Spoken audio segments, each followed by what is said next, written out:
نات فی صدور الذین اوتوا العلم، یہ ان کے سینے میں ہے، یہ بات تو سینے میں قرآن ہے، تو قرآن کے محافظ ہیں جس کا ان کے سینے میں قرآن ہے، اور اللہ نے اس محافظ علم کو ام الکتاب بھی کہا ہے۔ تو ام الکتاب کا مطلب وہ جو کتاب کا بچانے والا ہے، اور جو محافظ کتاب ہے اس کو قرآن ام الکتاب کہتا ہے۔ اور یہ ہمارے اہل بیت علیہ السلام ہیں، ہمارے ائمہ ہیں، اور آج محافظ قرآن اور محافظ کتاب موجود ہے ہمارے امام زمانہ کی۔ اللہم صلی اللہ۔ اب قرآن پر جہاں تک آپ غور کریں تو اس کے دو ایسپیکٹس ہیں قرآن، ایک تو تفسیر ہے، تفسیر قرآن، اور دوسرے تعویل قرآن۔ کل اس کے متعلق میں نے آپ کے سامنے عرض کیا تھا کہ امام جعفر صادق علیہ السلام کا قول، تفسیر قرآن، تعویل قرآن، لطائف قرآن اور حقائق قرآن، یہ چار چیزیں امام نے فرمائی تھی۔ تو تفسیر جو ہے قرآن کی عبارت ہے اور اس کا ترجمہ ہے، اور تعویل قرآن، قرآن کا باطنی پہلو، قرآن کا باطنی پہلو، اور لطائف قرآن، قرآن کا باطنی پہلو ان کے لیے ہے جو وہ وہاں تک پہنچنے کی کوشش کریں، اور لطائف قرآن وہ انبیاء کے لیے ہے، اوصیاء کے لیے ہے۔ اور حقیقت قرآن سوائے اہل بیت کے اور سوائے ائمہ کے اور کسی کے لیے نہیں ہے۔ وہ حقیقت قرآن اور وہ صرف اہل بیت کا حصہ ہے، صلوات بر محمد وآل محمد۔ تو قرآن کی تعویل جو ہے وہ ہر کوئی کر نہیں سکتا۔ قرآن کی تعویل قرآن تک سے پہنچ نہیں سکتے۔ تفسیر تو خیر ظاہری ترجمہ آپ کتابوں میں پڑھ لیجئے، لیکن تعویل قرآن کون کر سکتا ہے؟ اس کا ذکر اللہ نے خود قرآن میں کیا ہے۔ الذی انزل الیک الکتاب، یہ سورہ آل عمران کی 7ویں آیت آپ کے سامنے تلاوت کر رہا ہوں۔ الذی انزل الیک الکتاب فیہ آیات محکمات ہن ام الکتاب وآخر متشابہات، کہ ہم نے تم پر کتاب نازل کی ہے اور اس میں جو آیتیں کھلی ہوئی ہیں، آیتیں محکمات جو ہیں، جو کھلی ہوئی آیتیں ہیں، جیسا نماز پڑھو، روزہ رکھو، جس کا ایک ہی مطلب نکلتا ہے، آیت محکمات جو ہے یہ ام الکتاب ہے۔ اور اس کے آگے متشابہات بھی ہیں۔ متشابہات وہ ہیں جس آیت کے 2 یا 3 معنی نکل سکتے ہیں اور کسی ایک معنی کو اختیار کرنا ہے، تو اب اللہ فرماتا ہے وہ اخری متشابہات۔ والذین فی قلوبہم زیغ، وہ جن کے دل میں کج ہے وہ متشابہات کی پیروی کرتے ہیں، لیکن متشابہات کا علم یا تو اللہ کو ہے، اور وہ والمو متشابہات الا اللہ والراسخون فی العلم، یا تو اللہ کو معلوم ہے یا ان کو معلوم ہے جو علم راسخ ہے۔ تو تعویل ہر ایک کا حصہ نہیں ہے۔ راسخون فی العلم سے جو تعویل حاصل ہوتی ہے وہی تعویل ہے۔ اس لیے ائمہ کے جو اقوال ہیں، ائمہ کی جو تعویل قرآن ہے، وہ تعویل قرآن آج تک ہمارے پاس ہے اور ہم اسی کی پیروی کرتے ہیں۔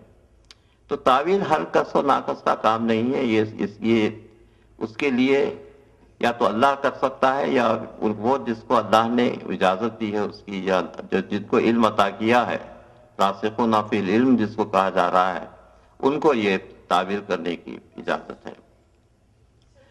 تو یہ تعویل قرآن، قرآن کے 2 پارٹس ہیں۔ یہ تعویل کے ساتھ تنزیل بھی ہے، تنزیل اور تعویل، یہ دونوں آپس میں ایک دوسرے کو سپورٹ بھی کرتے ہیں، اور اس کے چند ایسپیکٹس میں وہ تھوڑے سے متضاد بھی ہیں، ڈائریکشن آف فلو کے لحاظ سے جو ہے۔ تنزیل کیا ہے؟ تنزیل وحی کا نازل ہونا ہے۔ پیغمبر کے قلب پر جو وحی نازل ہوتی ہے اس کا نام ہے تنزیل، تنزیل قرآن۔ تو اس کے بعد پیغمبر اس کو لوگوں کے سامنے بیان کرتا ہے، اور اس طریقے سے وحی کے نازل ہونے کو تنزیل کہتے ہیں، تنزیل قرآن۔ تعویل قرآن کیا ہے؟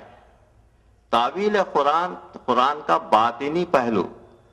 اب قرآن کی آیتوں کو اس کی حقیقت تک لے جانا، اس کے جو باطنی معنی ہے قرآن کی، اس کی حقیقت تک لے جانا، یہ تعویل قرآن ہے۔ تو یہ حقیقت تک جب آپ لے جاتے ہیں تو پھر آپ مرکز کی طرف پھر واپس ہو رہے ہیں، تو حقیقت کیا ہے؟ یا تو وہ رسول ہے یا وہ ائمہ ہے، تو ان تک پھر اس کو واپس لے جانا اور ان سے اس کا مطلب معلوم کرنا، تو پھر واپس آپ وہاں پر پہنچ رہے ہیں۔ تو تنزیل اور تعویل دونوں آپس میں ایک دوسرے سے جڑے ہوئے ہیں، تنزیل کے بغیر تعویل نہیں ہو سکتی۔ تو تعویل اور تنزیل، اسی طریقے سے تنزیل اور تعویل میں فرق یہ ہے کہ تنزیل جو ہے وہ ظاہری پہلو ہے قرآن کا، جو سب کے لیے تو ظاہری پہلو، ظاہری روحانیت کا نام ہے تنزیل، اور باطنی روحانیت کا نام ہے تعویل۔ تو تنزیل اور تعویل دونوں آپس میں جڑے ہوئے ہیں، کبھی الگ نہیں ہو سکتے۔